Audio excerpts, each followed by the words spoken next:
Hello students.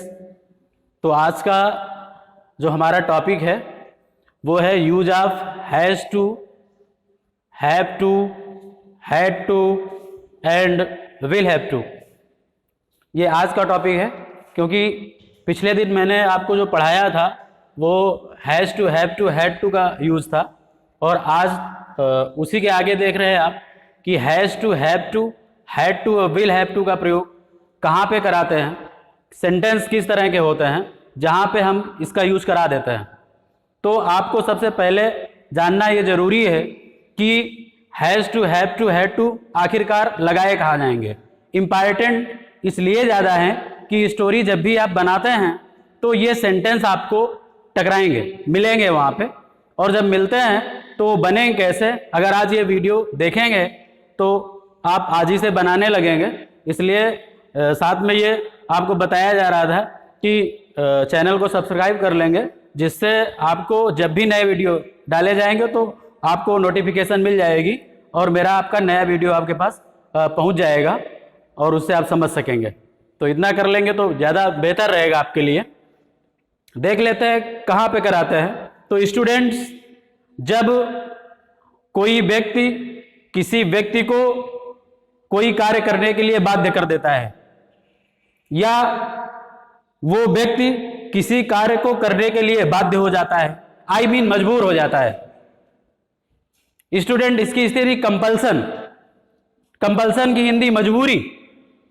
जब sentence से मजबूरी प्रकट होने लगती है, यानी कोई व्यक्ति किसी कार्य करने के लिए मजबूर हो जाता है या फिर कोई व्यक्ति किसी व्यक्ति को कार्य करने के लिए मजबूर कर देता है या फिर दूसरी भाषा में कहते बाध्य कर देता है, तो ठीक इसी प्रकार के वाक्यों में स्टूडेंट हम लोग सब्जेक्ट के बाद has to, have to, had to और विल हैव टू का प्रयोग कराते हैं अकॉर्डिंग टू टेंस।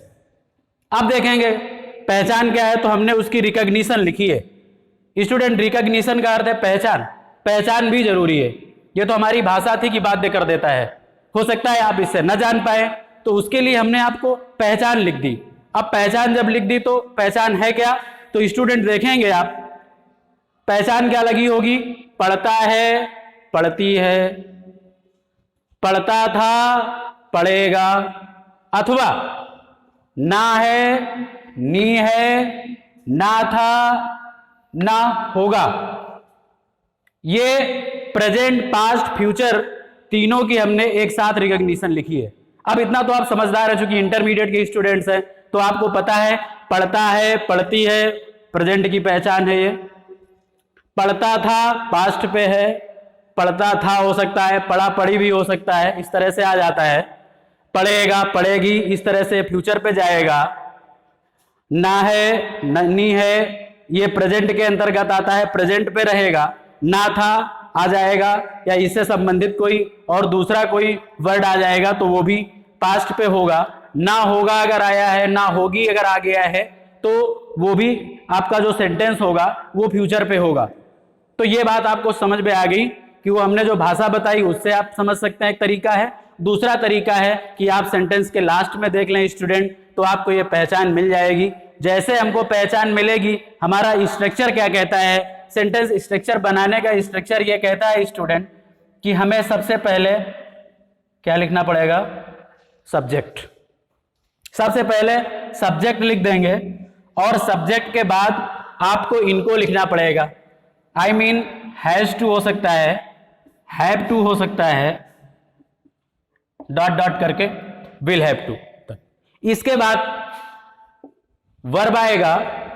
जो वर्ब आएगा वो वर्ब की फर्स्ट फॉर्म होगी। स्टूडेंट, ये टू जो लगा है इन्फिनिटिव बना रहा है। और इसके बाद जो आएगा वो हमारा होगा ऑब्जेक्ट, और ऑब्जेक्ट के बाद स्थिति अदर पे जा सकती है। यानी ये सेंटेंस का स्ट्रक्चर होगा स्टूडेंट। अगर इस स्ट्रक्चर पे आप सेंटेंस को रख लेंगे तो आपका जो ये यूज बताया जा रहा है ये आपको पहली बार में समझ में आ जाएगा। आप कितने भी सेंटेंस इस पे बोल लेंगे अपनी ओर से, फ्रॉम योर साइड।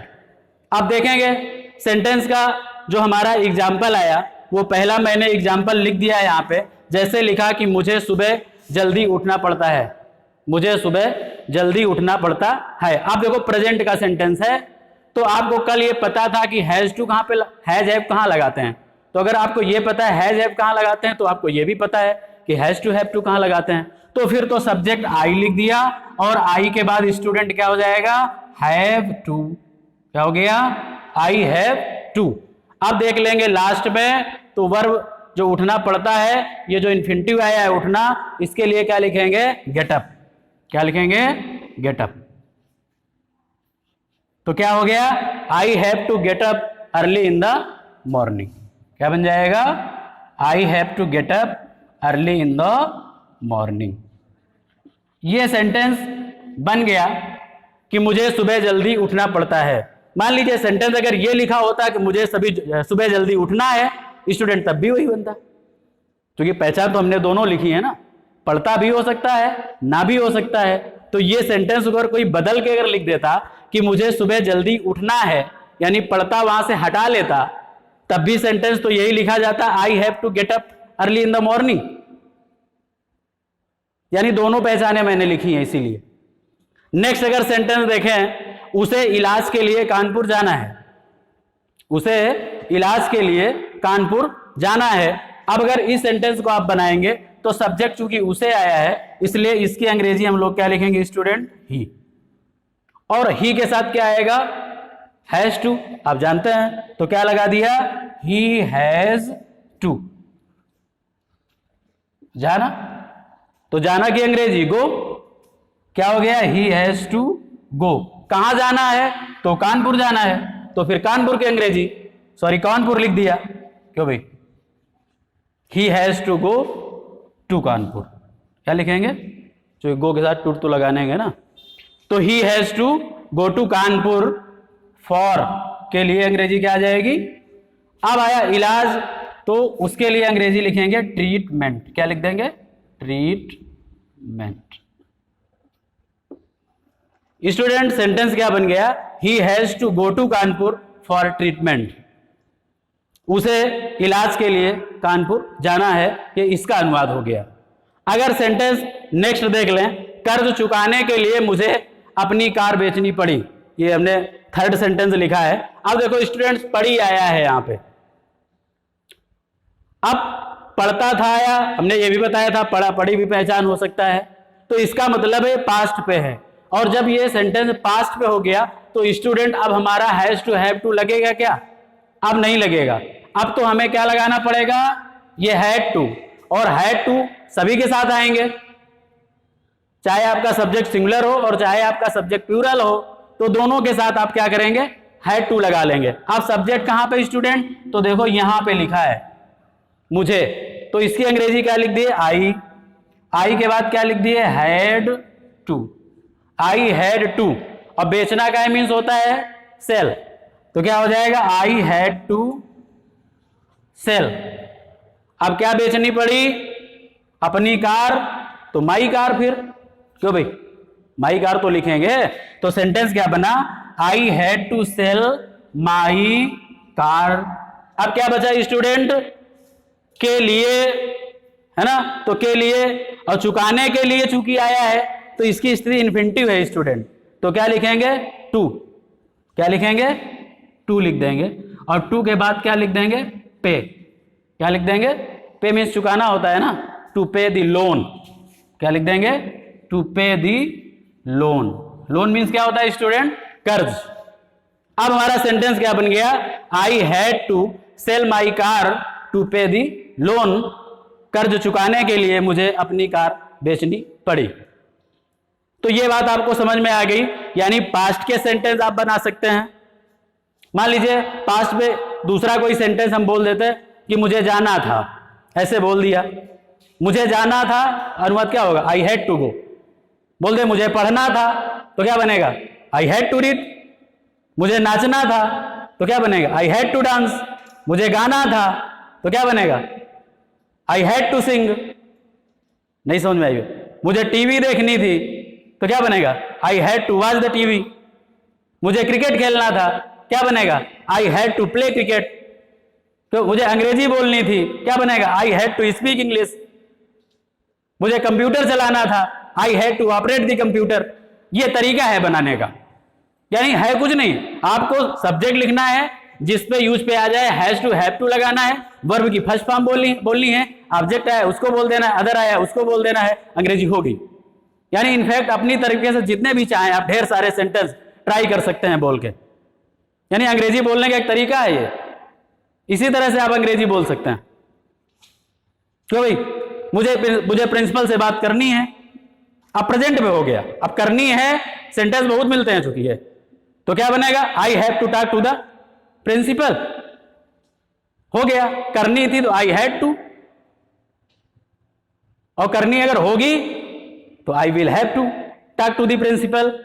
ये तरीका है बनाने का। तो फ्यूचर पे एक हमने सेंटेंस आपके लिए रखा है, बड़ा छोटा सेंटेंस है, मुझे सोचना होगा, ये ना होगा वाली पहले पहचान लिखी। सेंटेंस को अगर बदल देते हो, अगर ये लिख देते कि मुझे सोचना पड़ेगा, तो ये भी तो हो सकता था, मुझे सोचना होगा, मुझे सोचना पड़ेगा, ये मजबूरी है, ये बाध्यता है, कंपल्सन है, सो हो रही है वहां पे। क्या लिख देंगे, I will have to think. क्या बनेगा sentence, I will have to think. आ गया समझ में? नहीं समझ में आई इतनी बात? सेंटेंस बनेगा I will have to think. ये हो गया मुझे सोचना होगा या मुझे सोचना पड़ेगा। यानी फ्यूचर पे आप ढेर सारे सेंटेंस बोल सकते हैं। स्टूडेंट, हमने आपको सेल हैव टू का यूज नहीं बताया है।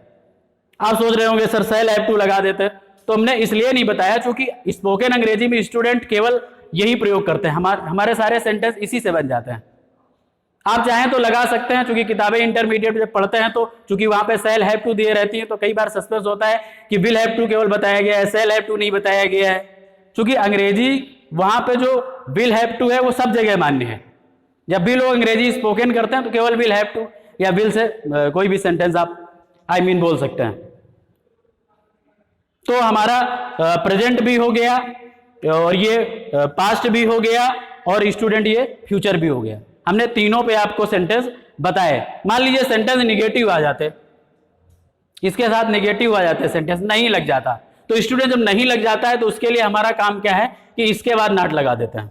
ये आपके लिए हमने सामान्य तरीका बताया है, यही आपके लिए चूंकि आसान है, इसलिए सीधे आप आई हैव नॉट, यहां पे ही हैज नॉट, यहां पे आई हैड नॉट, यहां पे मुझे सोचना होगा जैसे लिखते हैं यहां पे, तो इसकी अंग्रेजी क्या लिखते हैं, I will have to think. अब ये लिखा है I will have to think, अगर ये निगेटिव होता तो जो नॉट लगता विल के बाद लग जाता, यानी सेंटेंस निगेटिव अगर इसका आप बनाना चाहते तो क्या बनता, I will not have to think. एक बात बड़ी आपको क्लियर कर दें स्टूडेंट, आपका विषय ये रहा होगा कि जो दिया हुआ ये जो सेंटेंस है किस टेंस का है, ये विषय है, ये अतिरिक्त में बताया नहीं जाता है। कई बार लोग भ्रम की स्थिति में कौन सा टेंस है, सेंटेंस में कौन सा टेंस है, तो जो मुझे सुबह जल्दी उठना पड़ता है, ये जो लिखा है, जो ता है, पहचान लगी है, ये स्टूडेंट प्रेजेंट डेफिनिट की पहचान थी। किसकी पहचान थी, यानी ये सेंटेंस प्रेजेंट इंडेफिनिट के अंतर्गत, और ये वाला जो सेंटेंस पढ़ता था आता है वो पास्ट इंडेफिनिट के अंतर्गत सेंटेंस, और जो ये आता है स्टूडेंट ये फ्यूचर इंडेफिनिट के अंतर्गत सेंटेंस। क्योंकि जो विल हैव लगा है, ये जो हैव की स्थिति है, ये मेन वर्ब है, ठीक है ना, ये केवल विल हेल्पिंग वर्ब है। जो हैव लगा है वर्ब की फर्स्ट फॉर्म है। विल हैव लगाने सेंटेंस कोई परफेक्ट नहीं हो गया है, फ्यूचर परफेक्ट ना, क्योंकि फ्यूचर अगर परफेक्ट होता तो थर्ड फॉर्म आनी चाहिए वहां पे। क्यों भाई, ये जो सेंटेंस था ये क्या था, फ्यूचर इंडेफिनिट सेंटेंस था, दिया हुआ सेंटेंस फ्यूचर इंडेफिनिट था। तभी तो कई बार जब निगेटिव इसका बनता है तो हमने डायरेक्ट बना दिया है। कुछ लोग इंट्रोगेटिव निगेटिव बनाने के लिए do not, did not, does not इस तरह के यूज करा के सेंटेंस को बना लेते हैं। बताया इसलिए नहीं गया वो, क्योंकि इसी में आपको आसान है, आप सीधे नॉट लगा के बना देते हैं, आप सीधे हैज, हैव, हैड या विल उठा के इंट्रोगेटिव बना देते हैं, तो सेंटेंस मुझे लग रहा है अब आ जाएगा। अब अगर आपको हम आपसे एग्जाम्पल बोल दें कि उसे धूप में दौड़ना पड़ा, उसे धूप में दौड़ना पड़ा, जो पड़ा तो किसका यूज मांग रहा है, हैज हैव का मांग रहा है कि हैड टू का मांग रहा है, हैड टू का मांग रहा है, पढ़ा है ना। अगर पढ़ता है आया होता तो प्रेजेंट पे जाता, उसे धूप में दौड़ना पड़ा, और उसे धूप में दौड़ना पड़ा तो अनुवाद क्या हो जाएगा, he has to run in the sun, he has to run in the sun. Sun means क्या होता है? धूप। He has to run in the sun, उसे धूप में दौड़ना पड़ा। यह अनुवाद है। और अगर कह दिया जाए उसे धूप में दौड़ना है, सॉरी, उसे धूप में दौड़ना पड़ा, तो हैड टू लगाएंगे उसमें। He had to run in the sun, क्योंकि वो पास्ट पे था, तो जो पास्ट पे आएगा तो वहां पे हैड टू ही लगाना पड़ेगा। He had to run in the sun, और जो अगर दौड़ना है आ जाता उस पर, तो ही हैज टू करके बना देते, फिर हो जाता he has to run in the sun, ये सेंटेंस हो जाता। तो मुझे लग रहा है स्टूडेंट बात समझ में आ गई होगी। पहचान वहां पे हमने बताई, पढ़ता है लगी है, पढ़ती है तो प्रेजेंट पे लगेगा, हैज टू हैव टू लगा देंगे, आप सेंटेंस बोल सकते हैं, कोई भी सेंटेंस बोल सकते हैं। पास्ट में पढ़ता था मिल जाएगा, पढ़ती थी मिल जाएगा, तो हैड टू लगा के बोल देंगे आप सेंटेंस। सब्जेक्ट लेके हैड टू लगा देंगे, वर्ब की फर्स्ट फॉर्म लगा के बोल देंगे। फ्यूचर पे मिल जाएगी पहचान, पढ़ेगा, अथवा में ये पहचानें मिल जाएंगी जो हमने प्रेजेंट पास्ट फ्यूचर पे लिखी है। तो आप क्रमशः has to, have to, had to, will have to करके सेंटेंस बोल लेंगे, कोई भी सेंटेंस आपका बन जाएगा। इंपॉर्टेंट चैप्टर इसलिए है क्योंकि स्टोरी भी मिलता है। मान लीजिए स्टोरी में आप एक्सप्लेनेशन करते हैं, जैसे आया एक दिन सभी को मरना है, एक दिन सभी को मरना है। अब मरना है लिखा है वहां पे, तो कई बार आप सोचे अब अनुवाद कैसे होगा, तो क्या लिखते हैं? एक दिन की अंग्रेजी वन डे, और सभी को, अगर सभी को आल लिख सकते हैं, आल हैव टू डाई लिख सकते हैं, आल लगाएंगे तो हैव लगेगा, एवरीबडी एवरीवन लगा देंगे तो फिर हैज लगाना पड़ेगा। तो क्या बन जाएगा? One day all have to die, एक दिन सभी को मरना है। कह दिया जाए एक दिन सभी को मरना होगा, अगर ये सेंटेंस बोल दिया जाए तो क्या बनेगा? One day all will have to die, क्योंकि विल हैव टू लगाना पड़ेगा, all will have to die.